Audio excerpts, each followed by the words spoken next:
श्री स्वामी समर्थ. श्री गुरुदेव दत्त. श्री गुरुचरित्र अध्याय 16. धौम्य मुनींच्या तीनही शिष्यांकडून सेवा. श्री गुरुदेव दत्त. परब्रह्माने नमः. श्री गणेशाय नमः.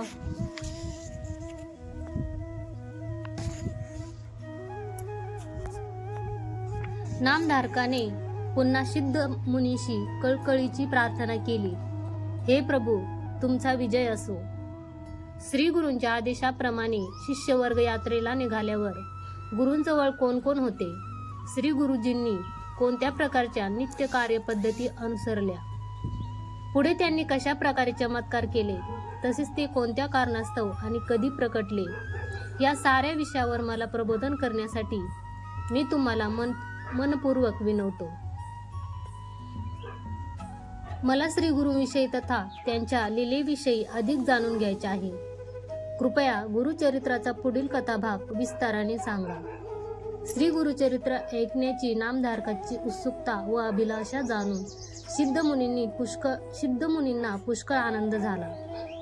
ते म्हणाले, हे शिष्य शिरोमणी नामधारका, खरोखर गुरुभक्त होण्याचे भाग्य तुला लाभले आहे. तू धन्य आहेस. तुझे आचार विचार गुरुभक्ताच्या अनुरूपच आहे. तुझ्या भेटीमुळे संपूर्ण गुरुचरित्र माझ्या स्मृतीपटलात स्फुरित झाले आहे. आतापर्यंत माझ्या चित्तात आळस गाढ निद्रा आवरल्या होत्या. तू माझ्यावर मोठा उपकार केला आहेस. तुझ्या भेटीमुळे मी जागृत झालो. त्याशिवाय मला परमसुख व आनंदही लाभला. तू मला ज्ञानामृत सागरात लोटले आहेस. तू पूर्णपणे गुरुकृपेला पात्र आहेस. जीवनात गुरुकृपाच खरे ऐश्वर्य संपत्ती आहे. ते मोक्षाला सुलभ साधन आहे. कामधेनूसारखे गुरुचरित्र मी तुला विस्तारपणे सांगतो. ते लक्षपूर्वक ऐक. श्री नरसिंह सरस्वती गुरुजींच्या सूचनेप्रमाणे शिष्य तीर्थयात्रेला निघून गेल्यानंतर ते 1 वर्ष वैजनाथाच्या प्रांगणात एकांतवासात राहिले. त्यावेळी सिद्ध नावाचा मी एकटाच त्यांच्यासोबत त्यांची सेवा करण्यास राहिलो. वैजनाथ क्षेत्री अतिशय आकर्षक व उत्कृष्ट असे अंबेचे आरोग्य भवानी मंदिर होते. त्या मंदिरातच वर्षभर राहावे असे श्री गुरूंनी ठरविले व तेथेच गुप्तपणे राहता येईल अशी व्यवस्थाही केली. एके दिवशी श्री गुरूंच्या वैजनाथ येथे वास्तव्यात दरम्यान तेथे एक ब्राह्मण मुनी गुरुदर्शन घेण्याकरता आला. त्याने विनम्रतया वंदन करून सर्व समर्पण भावाने गुरूंचे पूजन केले आणि त्यांची बहुविधाने स्तुती केली. मग त्याने गुरूंशी प्रार्थिले, हे सद्गुरुनाथा, तुमच्या दर्शनामुळे मी पुनीत झालो. दया करा व माझा उद्धार करा. अज्ञान नामक भवसागरात मी बुडत आहे, त्यातूनच माझे रक्षण करा. मी वेदांतात प्रावीण्य प्राप्त केले आहे. मी दीर्घकाळ तपश्चर्याही केली, पण माझे चित्त दीनावस्थेत व औदार्यतेपासून वंचित असल्यामुळे मी स्थिर झालेच नाही. माझ्यावर ज्ञान प्रकाश पडलाच नाही. ज्ञानाविना केलेले तपाचरण फलप्रदायक होत नाही. ज्ञानाशिवाय संकटाचे व दुःखाचे तारण नाही. मला स्वतःबद्दल काहीही माहिती नाही. कृपया मला आत्मज्ञान प्रदान करा. आजचा दिवस माझ्यासाठी सर्वात भाग्यवान दिवस आहे. मी खरोखर भाग्यवान आहे की मला आपल्या दर्शनाचा योग घडला व सहवास लाभला. आज माझा भाग्योदय झाला. आज माझे मन शुद्ध आनंदित झाले. आजपर्यंत सर्वेश्वर असलेल्या गुरूंची गर्वरहित सेवा न केल्यामुळेच मी इंद्रियांच्या सुखात सापडलो आहे आणि माझे मन स्थिर झाले नाही. माझी अशी दुर्दशा झाली आहे. हे गुरुदेवा, मी मंदमती आहे. आपण सर्वज्ञ आहात. आपल्या आकलना पलीकडे काहीच नाही. आपण अपार ज्ञानसागर, विश्वव्यापक व तत्वरूपी देव आहात. परमात्म्याच्या ध्येयपूर्तीसाठी आपण भूतली अवतार घेतला. म्हणून मला गुरुतत्व समजून घेण्यास सक्षम करण्यासाठी एक निश्चयात्मक असा तत्वबोध कृपया करावा. साधकाने एक तत्व मनात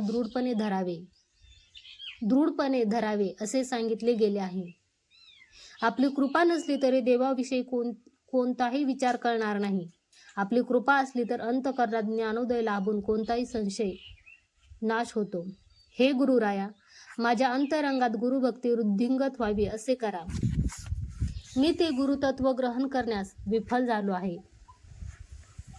तेव्हा श्री गुरुजी स्मित हास्य होऊन त्याला विचारले, अरे ब्राह्मणा, तू गुरुसेवा न करता त्यांचा अनुग्रह न घेता मुनी तरी कसा झालास? गुरुसेवा हे सर्व कसे मिळवले? हे ऐकून ब्राह्मण अतिशय दुःखी झाला. तो क्षणभर स्तब्ध झाला. त्याच्या नयनी अश्रू भरले. त्याचा कंठ दाटून आला व त्याला दुःख अनावर झाले. अश्रू ढाळत ब्राह्मण स्वतःविषयी स्पष्टीकरण देऊ लागला. अहो स्वामी, मला एक गुरु आहेत. ते स्वभावाने फार क्रूर आहेत. ते सदैव निष्ठुरतेने व उद्धटपणे बोलत असत. असाध्य कामे करायला सांगत. त्यांच्या पाशी राहून मी विपरीत कष्ट अनुभवलेत. रात्रंदिवस उत्तम रीतीने आणि प्रामाणिकपणे त्यांची सेवा करूनही त्यांनी मला ज्ञानोपदेश केला नाही. त्यांच्यात दया मायेचे किंचितही अंश नव्हते. एवढे असूनही मी यथाशक्ती व बुद्धीप्रमाणे अनेक विधानाने त्यांची सेवा केली. तिथे मला समाधान मिळाले नाही. गुरूंच्या सानिध्यात माझी प्रगती खुंटते असे मला वाटले. दीर्घकाळ गुरूंच्या सहवासात असून देखील माझी प्रगती झाली नाही. ते सतत माझी अवहेलनाच करायचे व म्हणायचे, अरे ब्राह्मणा, माझ्या सहवासात इतके दिवस राहूनही तुझे चित्त स्थिर झाले नाही. तुझ्यामध्ये योग्य विशिष्य होण्याची पात्रता नाही. तुला गुरुसेवेचे मर्म व गूढार्थ आजपर्यंत समजलेच नाही. त्यामुळे मी काही तुला तत्वज्ञान, तर्क, वेदशास्त्र, व्याकरण इत्यादी विषयी बोध करणार नाही. ते माझ्याविषयी काहीही आसक्ती दाखवत नसत. त्यामुळे माझे मन स्थिरावले नाही.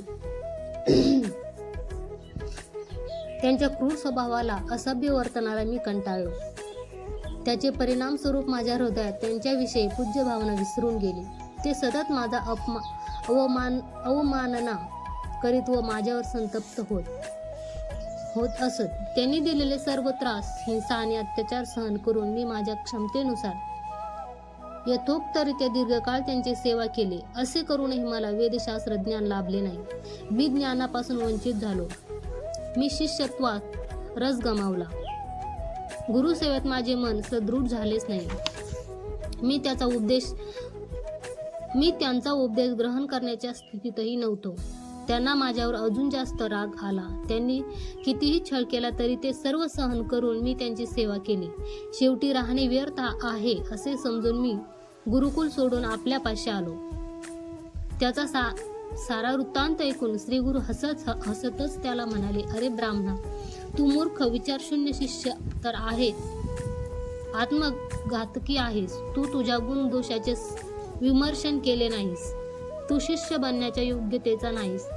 तुझ्या अवगुणांची, अपराधाची तुला किंचितही जाणीव नाही. जे निर्दोष असतात त्यांनाच ज्ञानबोध होतो.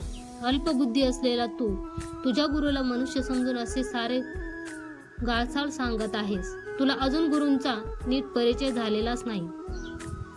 तू तर काय वाचा मनाने गुरुद्रोह केला आहेस. गुरूंच्या अस्तित्वात नसलेले काल्पनिक, अवैध आणि क्षुल्लक दोष शोधून तू त्यांच्या निंदनातच वेळ घालवित आहेस.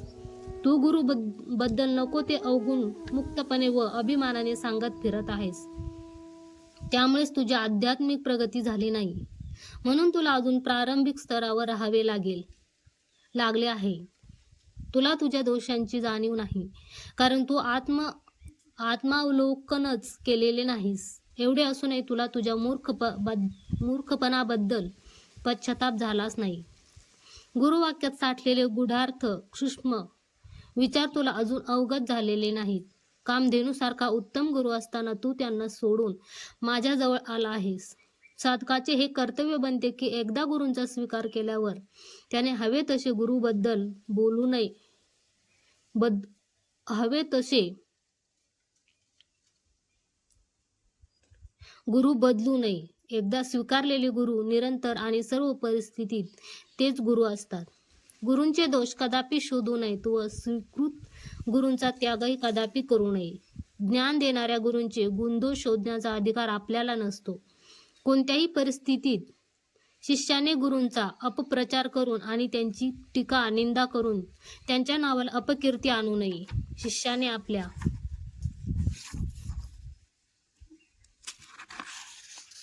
गुरूंच्या स्थानाला, मनाला व नावाला कलंक येणार नाही असे वर्तन केले पाहिजे. शिवाय त्याने ते वृद्धिंगत करायला पाहिजे. शिष्याने आत्मसमर्पण भावनेने गुरुला सर्वस्व अर्पण केले पाहिजे. गुरूंच्या सार्वभौमत्वाला केव्हाही प्रश्न करू नये. त्यांचे नाव मलिन करता कामा नये. त्याने गुरुस्थानाला बहुमान दिला पाहिजे.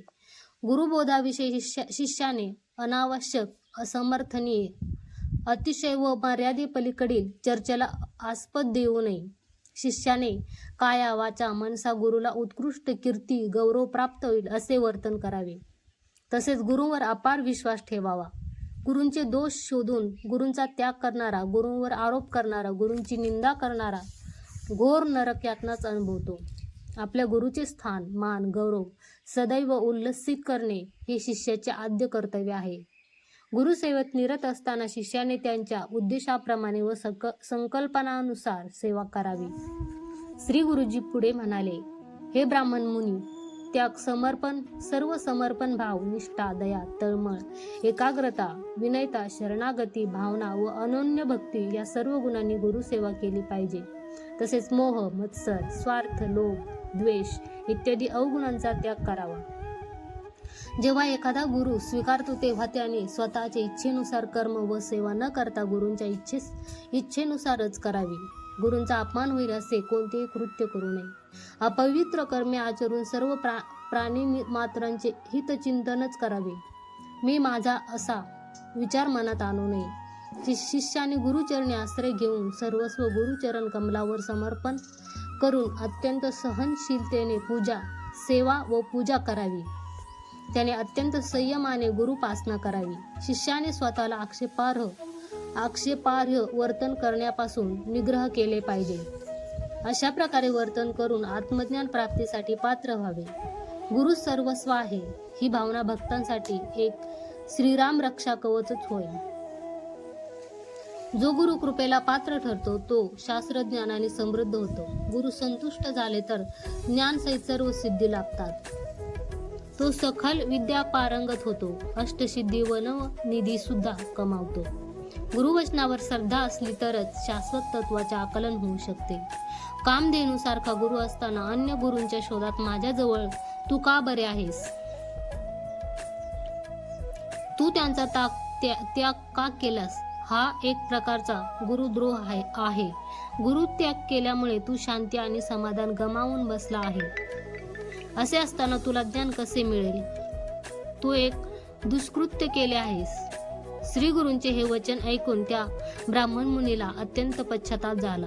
त्याने विनम्रतया प्रार्थिले, हे निर्गुण निर्विकारी ज्ञानसागरा, सकल विद्येला कारणीभूत असलेल्या गुरुश्रेष्ठ, मी खरोखरच एक महामूढ, दैवहीन, अज्ञानी आहे. अज्ञानाच्या अंधकारामुळे मला माझ्या गुरूंचे स्वरूप कळलेच नाही व परिचय झालाच नाही. मोहित होऊन मी निश्चित उद्देश नसताना दुसऱ्या गुरूंचा शोध करीत आहे. गुरूंचे निज स्वरूप, त्यांना ओळखण्याची पद्धत, गुरुसेवेचा क्रम, गुरुचरणी स्थिर होण्याचा उपाय, गुरुकृपेचे महत्त्व या कशाचाही परिचय मला झाला नाही. कृपया ह्या सगळ्याच गोष्टीचे महत्त्व अगदी ज्ञानोदय होईल अशा प्रकारे समजावून सांगा. माझ्या सर्व शंकाचे निरसन करण्यासाठी आणि मला अंधारातून वर आणण्यासाठी माझ्यावर कृपा करा. माझे गुरु स्वरूपाविषयी सर्व संशय निवारण करून माझा उद्धार करा. त्याचे बोलणे ऐकून गुरूंना त्याची दया आली.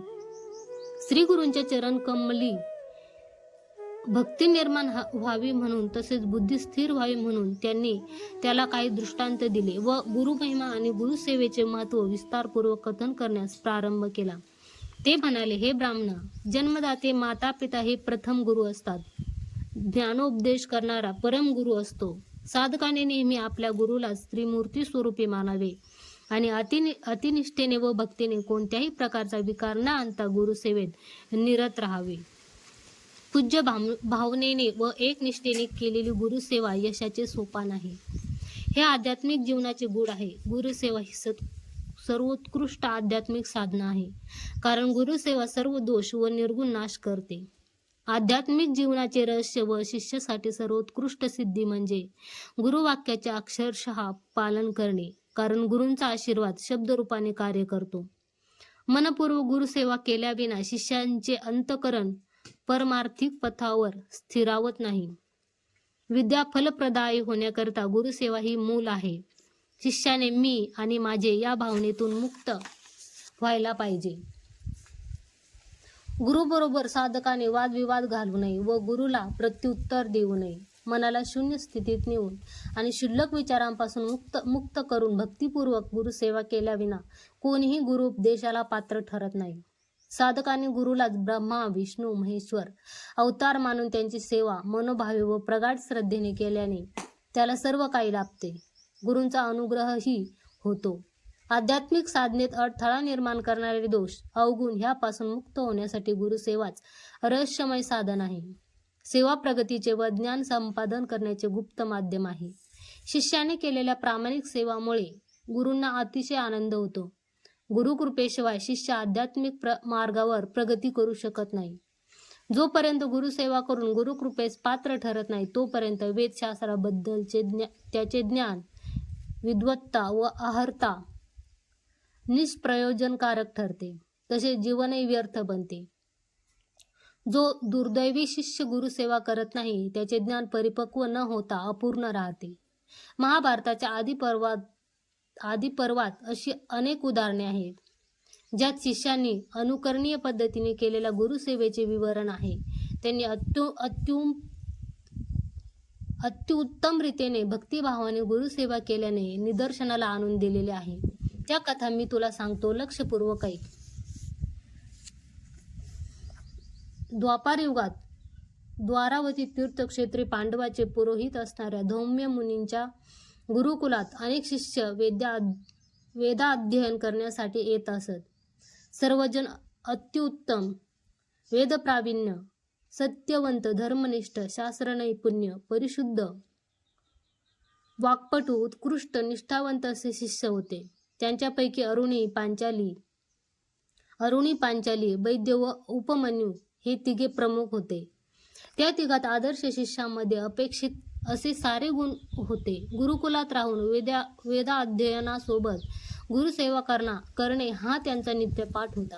दृढ निश्चय, प्रगाढ विश्वास, कर्तव्य दक्षता, तीव्र इच्छाशक्ती, तत्वबद्धता, जिज्ञासा, स्फूर्ती, उत्साह, आत्मसमर्पण भाव, प्रामाणिकपणा, उद्देश्य, मुमुक्षत्व इत्यादी सारेच उदात्त गुण त्यांच्यात ठासून भरलेले होते. गुरूंच्या सेवा कालात तसेच गुरुकुलात वेदाध्ययन समयी गुरु सतत शिष्यांची परीक्षा घेत असत व वेळोवेळी केलेल्या प्रगतीचे मूल्यांकन करत असत. गुरुकृपेने शिष्यांना विद्वत्ता प्राप्त होऊन त्यांचे सर्व मनोरथ परिपूर्ण होत असत. अशा प्रकारे जेव्हा गुरूंना खात्री व्हायची की शिष्यांचे अंतःकरण भक्ती परमसत्यावर स्थिरावले आहे तेव्हाच शिष्यावर गुरुकृपेचा वर्षाव व्हायचा.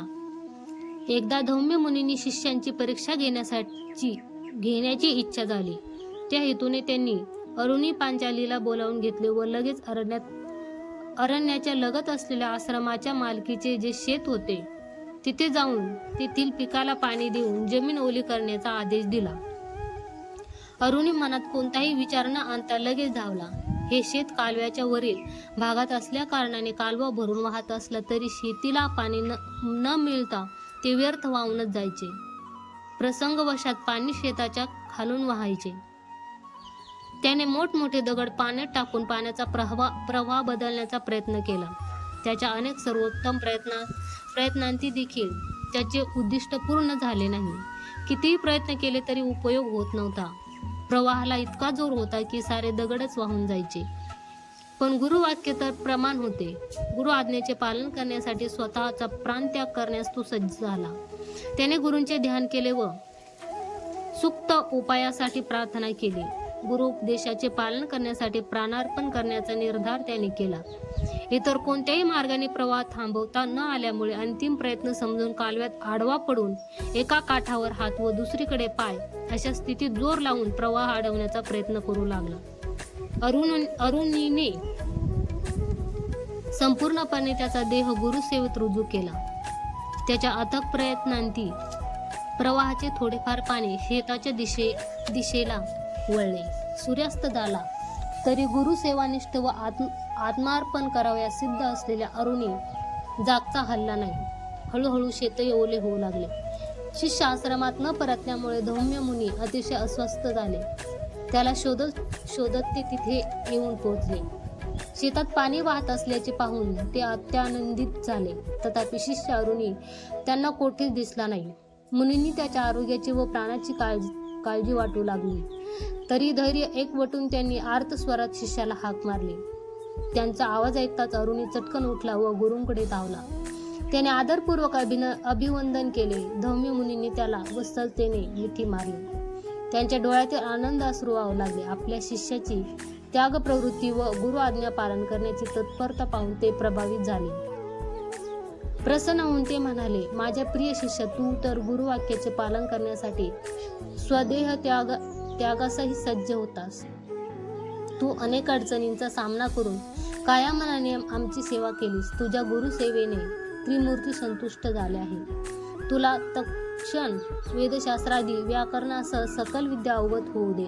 सर्व प्रकारचे ज्ञान प्राप्त होऊ दे. आता यापुढे तू गृहस्थाश्रमाचा स्वीकार करून सुखात राहा. असे म्हणून धौम्य मुनींनी त्याला सकल वेद व शास्त्रज्ञानाचा अनुग्रह केला. शिष्याने शाश्वत ज्ञान प्राप्त केले. अरुणीला वाणी सिद्धी लाभली.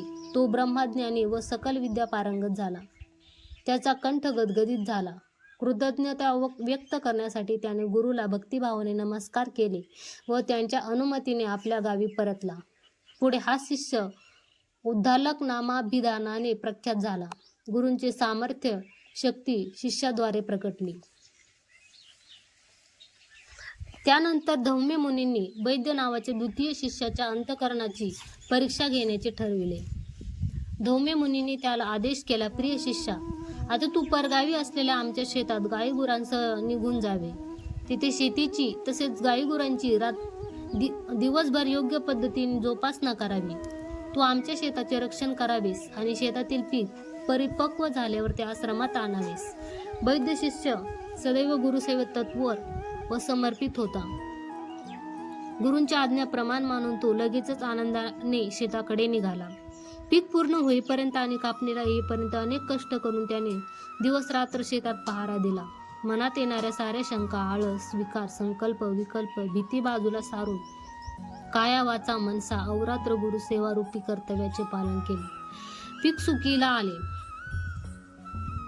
सुगीला आले. पिकाची कापणी करून झोडणी करून पीक आश्रमात नेण्यास सज्ज केले. तोपर्यंत मध्यरात्रीची भयानक वेळ झाली होती. तरी त्याला ते धान्य त्वरित पोहोचवायचे होते. म्हणून आश्रमात जाऊन गुरूंना विचारून बैदाने धान्य नेण्यासाठी एक गाडी व रेडा नेला. त्याने सारे धान्य गाडीत ठेवले. त्या गाडीच्या जोखडाच्या एका बाजूला रेडा बांधला व दुसरी बाजू स्वतःच्या खांद्यावर घेऊन आश्रमात धान्य पोहोचवण्याच्या एकमेव उद्देशाने गाडी ओढू लागला. कशी तरी बैदाला रेड्याच्या वेगाशी बरोबरी करता आली नाही. त्याला रेड्यासह गाडी ओढणे फार कठीण जाऊ लागले. काही अंतर गाठल्यानंतर रेडा सरोवराच्या दिशेने जाऊ लागला व तिथे चिखलात रुतून बसला. कसे बसे बैदने रेड्याला गाडीपासून सोडवून मोकळे केले व स्वतः गुरुकृपेच्या बळावर गाडी ओढू लागला. पण गाडीच्या अतीव भारामुळे त्याच्या मानेला हिसका बसत होता. मरणांतिक वेदनाही होत होत्या. पण अशा मरणासन्न अवस्थेत देखील त्याने गाडी सोडली नाही. प्रयत्नपूर्वक व दृढ निश्चयाने खेचतच राहिला. येथे धौम्य मुनींना त्याची परिस्थिती दिव्यदृष्टीद्वारे अवगत झाली. ते त्याच्यासमोर प्रत्यक्ष प्रकटले. गुरुवाक्य पालन करण्यासाठी घेत असलेल्या कष्ट व झालेली दुर्दशा पाहून त्यांचे मन द्रवले. त्यांना बैदावर करुणा आली. त्याच्यावर एक कृपादृष्टी ओझरून त्याला गाडीपासून विलग करून आत्मीयतेने कवेत घेतले.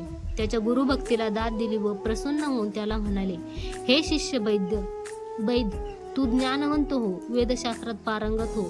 अशा प्रकारे त्याला आशीर्वाद रूपी वरदान दिले. तत्क्षणी गुरूंच्या अनुग्रहाने वैद्य विद्या संपन्न, वेदशास्त्र संपन्न झाला. त्याला सकल विद्या आत्मसात झाली. श्री गुरूंना अंतःकरणपूर्वक नमस्कार करून त्यांच्या अनुमतीने तो घरी परतला. धौम्य मुनीचा तिसरा शिष्य उपमन्यू अत्यंत निष्ठापूर्वक भक्तिपूर्वक गुरुसेवेत व्यग्र होता. त्याची स्वामीनिष्ठा प्रश्नातीत होती. तो अत्यंत विश्वासू शिष्य होता. गुरुप्रती त्याचे समर्पण, स्नेह निर्विवाद होते.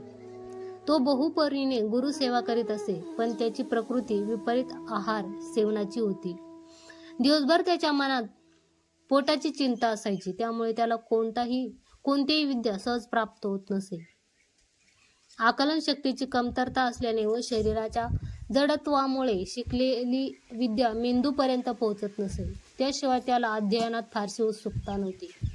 धौम्य मुनींना वाटले ह्याच्यात काहीतरी परिवर्तन आणावे. त्या उद्देशाने त्यांनी उपमन्यूला जवळ बोलावले आणि सांगितले, वत्सा, आज सर्व गायींना अरण्यात घेऊन जा. त्यांना मनसोक्त चरू दे. त्यांचे चरून झाल्यावर सूर्यास्तापूर्वी त्यांना आश्रमात परत आण. गुरुपदेशाप्रमाणे उपमन्यू प्रामाणिकपणे व आनंदाने गायी गुरांना घेऊन अरण्यात गेला. मात्र यदाकदा त्याला भूक लागली तेव्हा तो गायी गुरांसह निश्चित समयापूर्वीच आश्रमात परतत असे. त्यामुळे धौम्य मुनी क्रोधित झाले व त्यांनी पुन्हा एकवार आदेश दिला, गुरांचे पोट भरले पाहिजे. सूर्यास्तापर्यंत त्यांना चरायला द्यावेस व त्यानंतर त्यांना आश्रमात घेऊन यावे. त्याने गुरु आज्ञेप्रमाणेच वर्तन केले. आपल्या गुरूंचे निरंतर स्मरण करीत सकाळपासून संध्याकाळपर्यंत अतीव निष्ठेने गुरे चारायचा. मात्र मध्यंतरी अन्नाविना विपरीत भुकेने कळवळायचा व गुरांना तेथे सोडून आसपास कोणा ब्राह्मणाचे घर असेल तर त्यांच्या घरी भिक्षाटन करून आपली भूक शमवायचा. दिवसभर उपाशी राहिल्यामुळे अशक्त व्हायचे सोडून दिवसेंदिवस दष्टपुष्ट होत असल्याचे पाहून गुरूंनी त्याला कारण विचारले. शिष्य एक सत्यनिष्ठ होता. त्याने खोटे न सांगता गुरूंना सत्य कथन केले. कारण समजून धौम्य मुनींनी फरमावले, हे उपमन्यू, यापुढे जे काही मागून ग्रहण करशील ते भिक्षांना आम्हाला आणून द्यावीस. आम्ही त्याचे सेवन केल्यानंतरच तू सेवन करावेस. भिक्षांना मला सोपवून परत अरण्यात जावे व गायींचे चरणे संपल्यावरच त्यांना घेऊन पूर्वक्रमानुसार परत यावे. गुरूंच्या आज्ञेनुसार उपमन्यू रोज भिक्षा मागून ती गुरूंना अर्पण करून गुरांच्या रक्षणेसाठी पुन्हा अरण्यात जात असे. मात्र भूक असह्य झाल्याने तो पुन्हा एकवार भिक्षा मागून भोजन करू लागला. कालक्रमेण तो अतिशय सशक्त व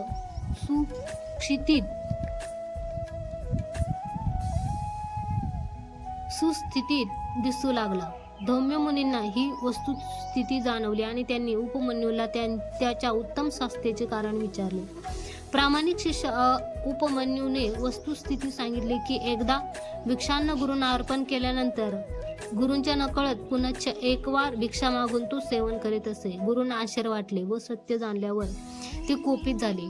दुसऱ्यांदा मागितलेले अन्नही आपल्याला अर्पण करण्याविषयी गुरूंनी सुचविले. गुरूंच्या अशा सांगण्याने निष्ठावंत शिष्य उपमन्यू काही विचलित झाला नाही.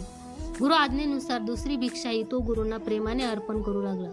स्वतःला उपवास घडला तरी तो दुःखित होत नसे. आश्चर्यकारक गोष्ट म्हणजे त्याच्या मनावर अथवा देहावर फारसा परिणाम दिसून आला नाही. पण पुढे पुढे त्याला भुकेवर ताबा ठेवणे अवघड जाऊ लागले. एकदा त्याने एका वासराला गायीच्या पोटातून दूध शोषून पिताना पाहिले. वासरू दूध पिताना त्याचा काही अंश खाली पडून वाया जात होते.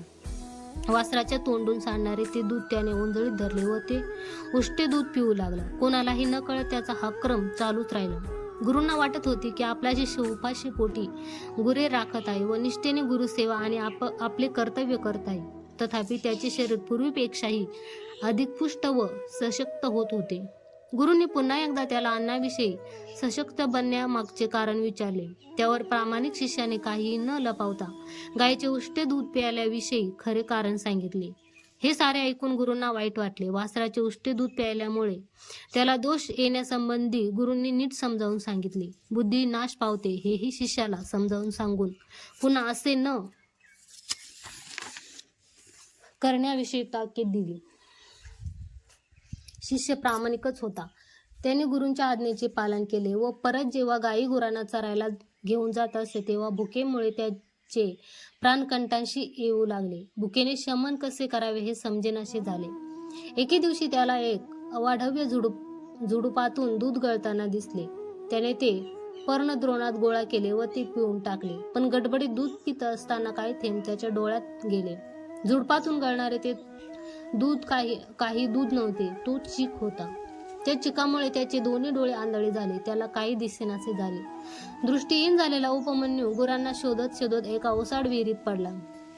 त्याने जगण्याची आशा सोडली, पण परिस्थितीतही तो गुरु नामस्मरण करत होता व त्याला त्याच्या जीवापेक्षाही गुरांची जास्त चिंता वाटत होती. गुरूंनी सांगितलेल्या कर्तव्याची चिंता त्याला सतावत होती. त्याचे मनही तळमळत होते. काय करावे त्याला उमगेनासे झाले होते. तो मानसिकदृष्ट्या अस्वस्थ झाला. आपल्यावर सोपवलेले कर्तव्य पार पाडून आपण आपल्या गुरूंची सूचना नीट पार पाडू शकलो नाही, याबद्दल त्याच्या मनात अपराधपणाची भावना होती. तोपर्यंत परिसरात संध्याकाळचा अंधार पसरला होता. धौम्य मुनींना आपल्या शिष्याची भवितव्याची काळजी वाटू लागली. नेहमीसारखा आपला प्रिय शिष्य गुरांना घेऊन न आल्यामुळे ते चिंतित झाले. शिष्याला शोधत अरण्याच्या दिशेने निघाले. तथापि उपमन्यू कोठेही दिसेना. ते त्याला मोठमोठ्याने हाक मारू लागले व सत्वर येण्याचा संकेत देऊ लागले. गुरूंचा आवाज त्याने ऐकला व गुरूंच्या हाकेला ओ देऊन, गुरुजी, मी येथे ओसाड विहिरीत पडलो आहे, असे ओरडून सांगितले. श्री गुरुजी लगेच विहिरीच्या ठिकाणी पोहोचले आणि त्याच्याकडून सर्व काही जाणून घेतले. उपमन्यू दृष्टीहीन झाल्याचे त्यांनी जाणले. आपल्या प्रिय व जिवलग शिष्याची ही दयनीय अवस्था बघून गुरूंचे हृदय द्रवले. गुरु हा अपार त्यागाची मूर्ती आहे. गुरूंचे शिष्यावरील प्रेम हे सहज असते. गुरु आपले जीवन केवळ लोकोद्धारासाठी व परमार्थ साधनेसाठी रोखून ठेवतात. पुन्हा दृष्टी प्राप्त होण्यासाठी अश्विनी देवाप्रित्यर्थ जप करायला धौम्य मुनींनी त्याला सांगितले. गुरुपदेश शिरसावंद्य मानून शिष्याने अश्विनी देवताचा जप केला आणि काय आश्चर्य, अश्विनी देव जे देवदेवतांचे वैद्य आहेत, त्यांच्या अनुग्रहाने व गुरुकृपेने उपमन्यूचे अंधत्व नाहीसे झाले व त्याला दृष्टी प्राप्त झाली. उपमन्यू त्या ओसाड विहिरीतून बाहेर आला व त्याने गुरुचरण धरून गुरूंचे अनेकविध स्तवन केले. शिष्याची भक्ती पाहून प्रसन्न झालेल्या धौम्य मुनींनी त्याच्या शिरावर वरद हस्त ठेवून त्याला आशीर्वाद दिला. माझ्या प्रिय शिष्या, तुझ्या गुरुभक्तीने मी प्रसन्न झालो आहे. आता तू घरी जा व गृहस्थ आश्रमाचा स्वीकार कर व आपल्या धर्माचे उत्तम रीतीने आचरण कर. तुझी कीर्ती 10 दिशांना पसरेल व तू नामांकित होशील. तुलाही अनेक नामवंत शिष्य मिळतील. त्यांच्यामध्ये उत्तुंग नावाचा शिष्य खूप प्रसिद्धीस पावणार. तोच तुझ्या पत्नीच्या अपेक्षेप्रमाणे सौदास राजाच्या बायकोचे कर्णकुंडल आणताना तृषार्थ होऊन थकून त्याच्या निवारणार्थ ते कर्णकुंडल झाडावर ठेवेल व पाणी पिण्यासाठी तो तिथे आलेल्या सरोवरात उतरेल. त्याच क्षणी एक झुळूक येऊन झाडावर असलेले ते कर्णकुंडल खाली पडेल. तेव्हा तिथे एक साप येऊन ते घेऊन आदिशेषाला देईल. पण साप ज्या बिळात गेलेला असेल त्या बिळाला टोकदार काष्ठखंड घेऊन खणत असताना उत्तुंगाच्या गुरुभक्तीला प्रसन्न होऊन चंद्रदेवता त्या काष्ठामध्ये वज्रायुधाची शक्ती भरेल. तेच काष्ठखंड शस्त्ररूपात वापरून आदिशेषाबरोबर तो युद्ध करेल. त्या युद्धात विजयी होऊन ते दिव्य कर्णकुंडल आदिशेषाकडून परत घेईल व तुझ्या पत्नीच्या अपेक्षेप्रमाणे ते कर्णकुंडल दक्षिणारूपाने अर्पण करेल आणि प्रख्यात होईल. पुढे जनमेय राजा त्याचा शिष्य होईल आणि त्याच्या उपदेशाने व प्रेरणेने सर्पसत्र याग करून घेईल. त्या यागामध्ये सर्व सर्पांना जनमेय राजा आहुतीप्रमाणे अर्पण करून त्यांचा नाश करेल. त्या सर्पयागात इंद्र तथा तक्षकाला सुद्धा आकर्षित करून यज्ञकुंडात येऊन पडण्यासारखे करून त्रिभुवनात विख्यात होईल. अशा प्रकारे तो श्री गुरूंकडून आशीर्वाद प्राप्त करून घेतो. गुरुकृपेने त्याला सर्व विद्या शास्त्र अवगत होतात. त्याला ज्ञानोदय होतो. तो एक कीर्तिमान विद्वान बनतो. ध्यान, भक्ती आणि शुद्ध कर्म अंतःकरणपूर्वक केले तरच आत्मकल्याणाच्या पथावर वाटचाल करता येते. कोण सर्वेश्वर असलेल्या गुरूंची पूर्णपणे सेवा करतो तो सहजपणे ब्रह्मारूपी होतो. या परमहंस स्थितीत पोहोचलेल्या शिष्यांना, सिद्ध पुरुषांना योग सिद्धी आपोआप शोधत येतात. त्यांना योग सिद्धीचा शोध घेण्याची आवश्यकता नसते. तो समस्त प्राणी मात्रामध्ये एकटाच प्रकाशित होतो. स्वतःहून सकल सिद्धी त्याला आत्मसात होतात. अशा प्रकारे त्या मुनी म्हणवणाऱ्या ब्राह्मणाला श्री गुरूंचे महत्त्व समजावून सांगितले.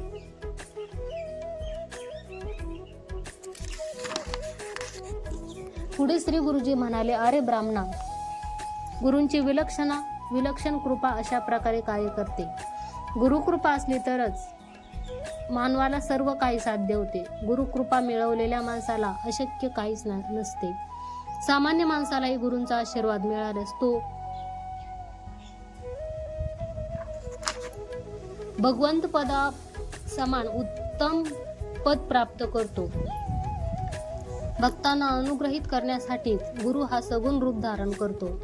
गुरुवर देवत्व भान ठेवून त्याचे स्तवन केल्याने अधिक फळ मिळते.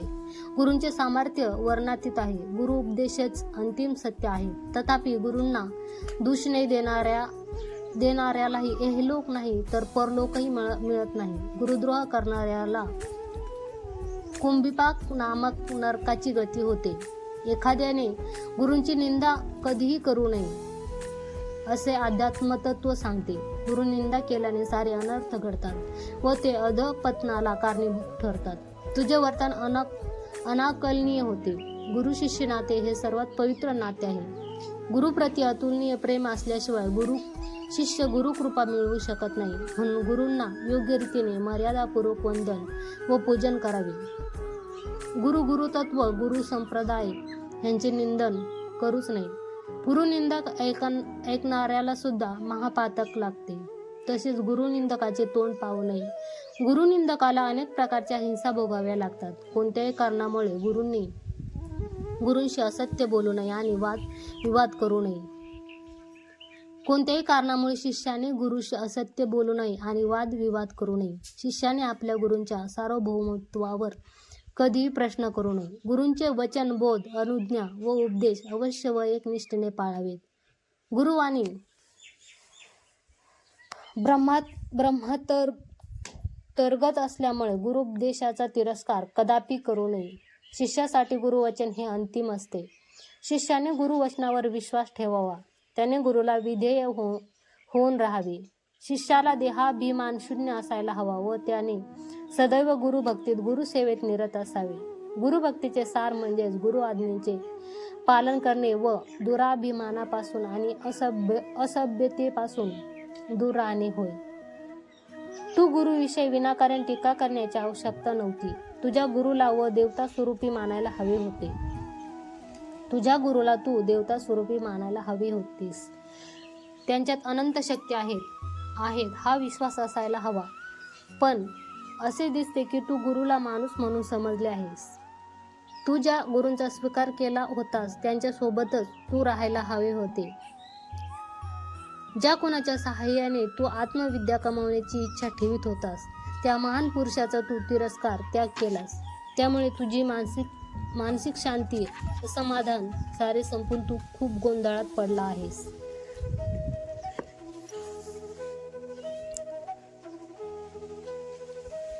हे ब्राह्मणा, गुरूंचा स्वीकार करण्यापूर्वीच साधकाने सावधगिरी बाळगली पाहिजे. एकदा का गुरूंचा स्वीकार केला की मग जीव गेला तरी गुरु बदलता कामा नये. गुरु शिष्यांचा संबंध शाश्वत, अनादी, अनंत, अविच्छिन्न असतो. एकदा गुरु म्हणून स्वीकारल्यानंतर त्यांची सेवा करायला हवी. तू तुझ्या मूर्खपणाने विपरीत कष्टाला आमंत्रण दिले आहेस. अज्ञानात अडकून तू तुझ्या गुरूंचा त्याग केला आहे. साधकाने शिष्याने दृढ मनाने एकनिष्ठेने गुरुवचनाचे पालन करून गुरुसेवा करीत संतुष्ट व्हावे. परमात्मा स्वरूपात स्थिर होणाऱ्याला काही असह्य वाटत नाही. गुरूंचा अनुग्रह झाला तर आपोआप सकल तत्वाचे स्फुरण होते व तेव्हा समस्त विद्या ब्रह्मज्ञान हस्तगत होतात. गुरु तुझा उद्धारक, कल्याण करता आहे असो उपदेश देऊन त्या ब्राह्मण मुनीला गुरूंना शरण जाऊन ऐक्य भावनेने त्याच्या सेवेत निरत होण्याची सूचना केली व त्याला गुरूंची आज्ञापालक शिष्य बनण्याचा हितोपदेश दिला. श्री नरसिंह सरस्वती गुरूंच्या उपदेशाने, तत्वबोधनाने त्याचे अंतःकरण ज्ञान संपन्न झाले. त्याच्या मनातील सर्व शंका दूर झाल्या. त्याचे अनिष्ट विचार नष्ट झाले. परमार्थिक मार्गाची जाणीव त्याला झाली. आपण गुरूंचे मन दुखावल्याचा, गुरुद्रोह केल्याचा व तिरस्कार केल्याचा त्याला खूप पश्चाताप झाला. गुरुविरुद्ध केलेल्या अपराधासाठी प्राणत्याग करण्यासाठी तो सज्ज झाला. त्याने श्री गुरूंना वंदन करून स्वतःच्या उद्धारार्थ विनवणी केली.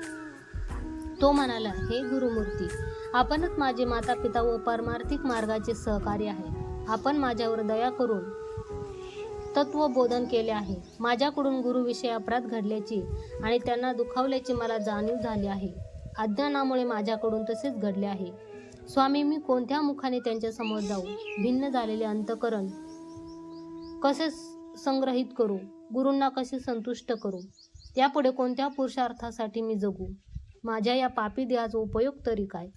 मी गुरुद्रोही असून जगायला योग्य नाही. मी आत्ताच प्राणत्याग करतो, असे वैराग्ययुक्त भावनेने सांगून प्राण सोडायला सिद्ध झाला. पश्चातापदग्ध होऊन गुरूंना शरण गेल्यामुळे त्याचे सर्व पाप तत्क्षणी नष्ट झाले. त्याची मानसिक स्थिती जाणून श्री गुरूंनी त्या ब्राह्मणाला उपदेश दिला. हे ब्राह्मणा, तू चिंता आणि व्यथा सोड.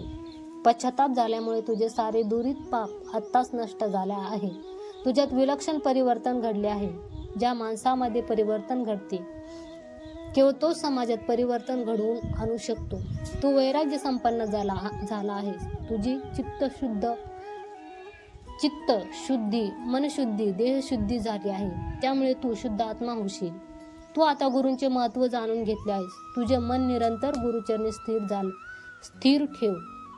नरसिंह सरस्वती येथींचे वचन ऐकून त्या ब्राह्मणाने अनन्य भावभक्तीने त्यांना वंदन केले आणि गुरुकृपेने ज्ञान प्राप्त झाल्यामुळे व सर्व पापांतून मुक्त झाल्यामुळे गुरुप्रती कृतज्ञता व्यक्त केली. करुणासागर श्री नरसिंह सरस्वती गुरूंच्या परमपावन चरणावर माथा ठेवून तो स्वररक्षणार्थ वारंवार प्रार्थना करू लागला. तेव्हा त्याच्यात अष्टसात्विक भाव स्फुरले. त्याचे संपूर्ण शरीर रोमांचित झाले. ब्राह्मणाच्या तत्वनिष्ठेला श्री गुरूंनी दाद दिली व त्याच्यावर प्रसन्न होऊन त्याच्या मस्तकावर वरद हस्त ठेवला. तेव्हा त्याला ज्ञानोदय झाला आणि त्याने सकल वेदशास्त्रांवर त्वरित प्रभुत्व मिळवले. श्री नरसिंह सरस्वती गुरुजी म्हणाले, अरे ब्राह्मणा, तू शीघ्र तुझ्या गुरूंकडे जाऊन मीच तो गुरु आहे, मीच त्याचे स्वरूप आहे असे समजून त्यांना शरण जा. आम्हा दोघांमध्ये भेद न करता दृढ निश्चयाने आणि एकात्म भावनेने त्यांची आराधना कर. तोच तुझा उद्धारक करता आहे हे समजून घे. मनाला खात्री पटल्यानंतर गुरु भावाने युक्त होऊन तो आपल्या गुरूंकडे परतला आणि त्यांनी त्यांच्या चरणावर आपले मस्तक ठेवले. तेव्हा त्या ब्राह्मणाचे गुरु त्यावर प्रसन्न झाले. इथे श्री नरसिंह सरस्वती गुरूंनी वैजनाथ क्षेत्रीतून निर्गमन करून भुवनेश्वरी देवीच्या भिल्लवडी क्षेत्री आगमन केले. तेथे कृष्णा नदीच्या पश्चिम तीरावरील औदुंबर वृक्षाखाली काही काळ गुप्तपणे एकांतवास केला. श्री गुरूंनी जरी तिथे गुप्तपणे वास्तव्य केले तरी त्यांचा महिमा, त्यांचे वैभव 10 दिशांना पसरले, असे हे आख्यान सिद्धमुनींनी नामधारकाला कथन केले व तेच सरस्वती गंगाधर श्रोतृवर्गाला सांगत आहे. इथे परम कल्याणकारी श्री गुरुचरित्राचा 16वा अध्याय संपन्न होतो. श्री गुरुदेव दत्त. श्री गुरु दत्तात्रयार्पणमस्तु.